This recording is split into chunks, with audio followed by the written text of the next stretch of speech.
شنو برجك انت برج خليفة. برج العقرب.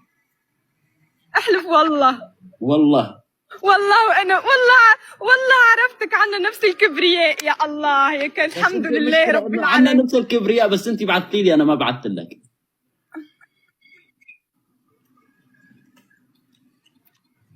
اوكي باي.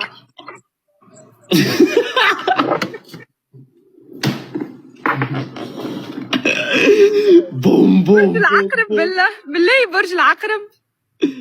انا يا برج العقرب. الحمد لله الحمد لله رب العالمين. ربي اسمع. ليش الحمد لله؟ انت اول مره في حياتي نعرف طفل برج العقرب.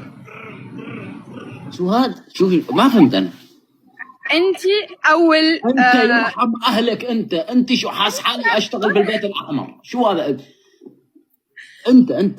انت اول شخص بحياتي ذكر. والله اللغه العربيه متاعي تعبه والله. انت اول ذكر رجل، لا تقولي ذكر. رجل. شو عقرب والله باش تصير حرب بيناتنا راهو الليله، ما توفيش جمله راهو. شبيك وائل؟ شبيك يا انتيه؟ شبيك؟ كملي باش. قولي شنو انت تقولي شنو الحاجات الباهيه والخايبه نتاعك، يعني السلبيات والايجابيات نتاعك كذكر برج العقرب، وانا نقول لك كانثى برج العقرب. اوكي انا بعرف انت برج العقرب. لم تعرفش قولي انا. وانت برج العقرب ما حدا يقدر يسيطر عليها الا ذكر العقرب، صح ولا لا؟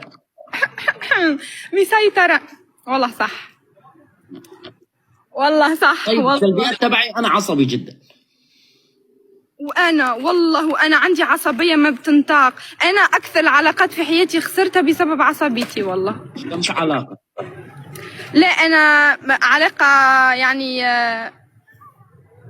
خسرت علاقه بسبب العصبيه. عندي عصبيه ما بسيطر، ما بعرف كيف سيطر على عصبيتي.